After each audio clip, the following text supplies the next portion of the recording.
Assalamualaikum warahmatullahi wabarakatuh. Perkenalkan, nama saya Nurhimatul Azizah dari kelas PGMI 3C absen 9. Di sini saya akan menjelaskan tentang pendekatan dan model-model kurikulum. Pokok bahasan yang pertama, pendekatan dan model-model kurikulum. Yang kedua, ciri-ciri model pembelajaran. Yang ketiga, pola pembelajaran dalam kurikulum.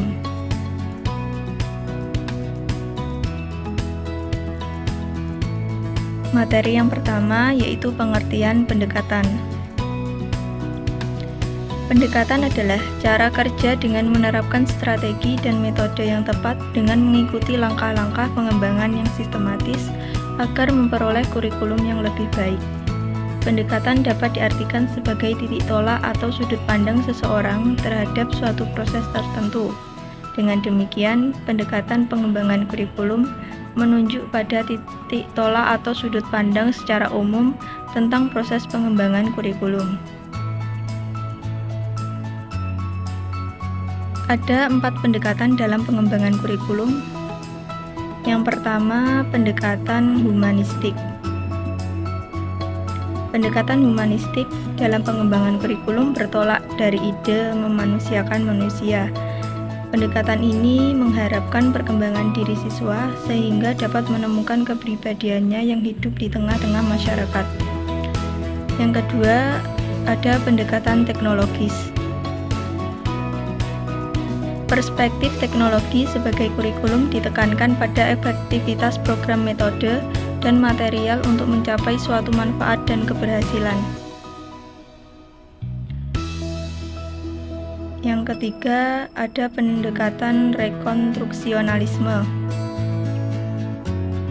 Kurikulum rekonstruksi sosial sangat memperhatikan hubungan kurikulum dengan sosial masyarakat dan politik perkembangan ekonomi. Kurikulum ini bertujuan untuk menghadapkan peserta didik pada berbagai permasalahan manusia dan kemanusiaan. Yang keempat, pendekatan subjek akademis.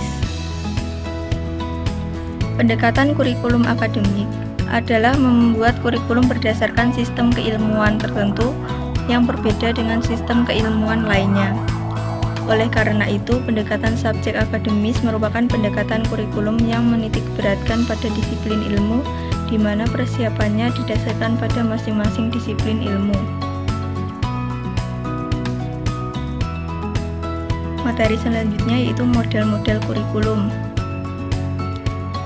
Pengertian model kurikulum yaitu model yang digunakan untuk pengembangan kurikulum guna memperbaiki atau menyempurnakan kurikulum yang dibuat untuk dikembangkan sendiri baik dari pemerintah pusat, pemerintah daerah, atau sekolah.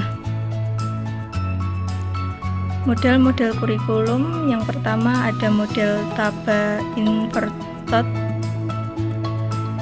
Taba Inverted model merupakan model pengembangan kurikulum yang mendukung kemajuan dan kreativitas pengajar bersifat induktif yang bertentangan dengan model adat atau rasional.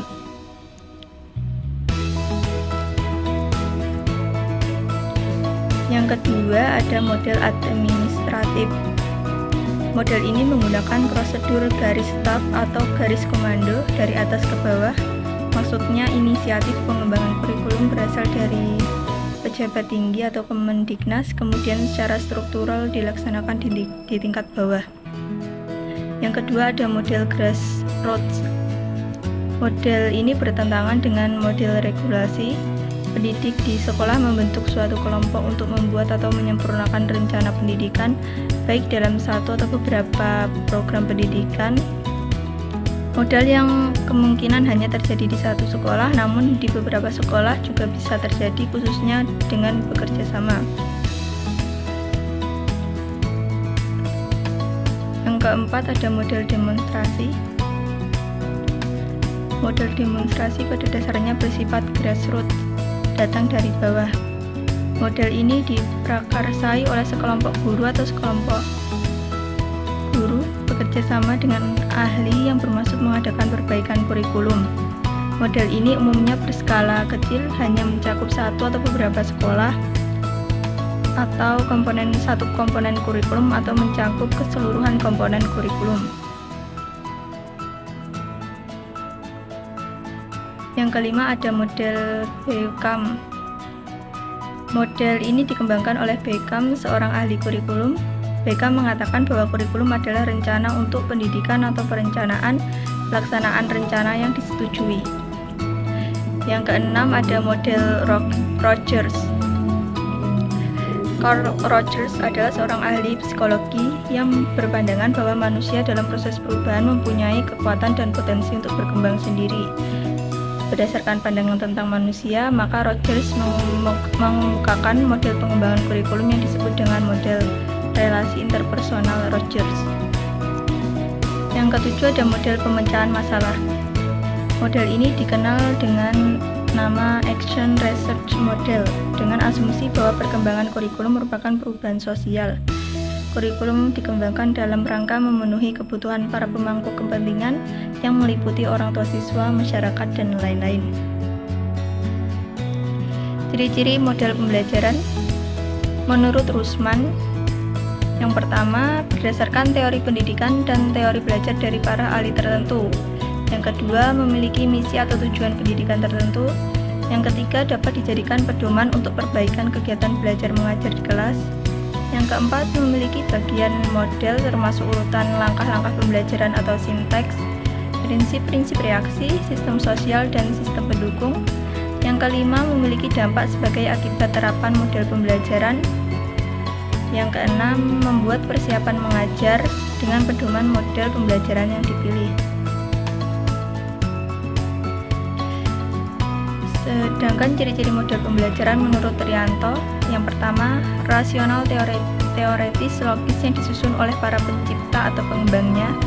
Yang kedua, landasan pemikiran tentang apa dan bagaimana siswa belajar. Yang ketiga, tingkah laku mengajar yang diperlukan agar model tersebut dapat dilaksanakan dengan berhasil. Yang keempat, lingkungan belajar yang diperlukan agar tujuan pembelajaran itu dapat tercapai. Materi selanjutnya yaitu pola pembelajaran. Pola pembelajaran adalah seperangkat prosedur yang sistematis sebagai perancang bagi para pengajar untuk mencapai tujuan belajar.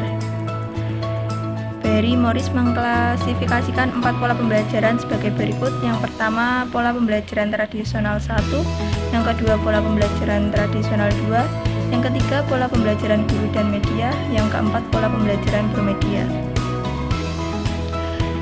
Yang pertama, pola pembelajaran tradisional 1. Dalam pola pembelajaran ini, pengajar atau guru memegang peran utama dalam menentukan isi dan metode pembelajaran, termasuk dalam menilai kemajuan belajar siswa. Yang kedua, ada pola pembelajaran tradisional 2. Pada pola ini, guru dibantu oleh berbagai bahan pembelajaran yang disebut alat peraga pembelajaran dalam menjelaskan dan memperagakan suatu pesan yang bersifat abstrak.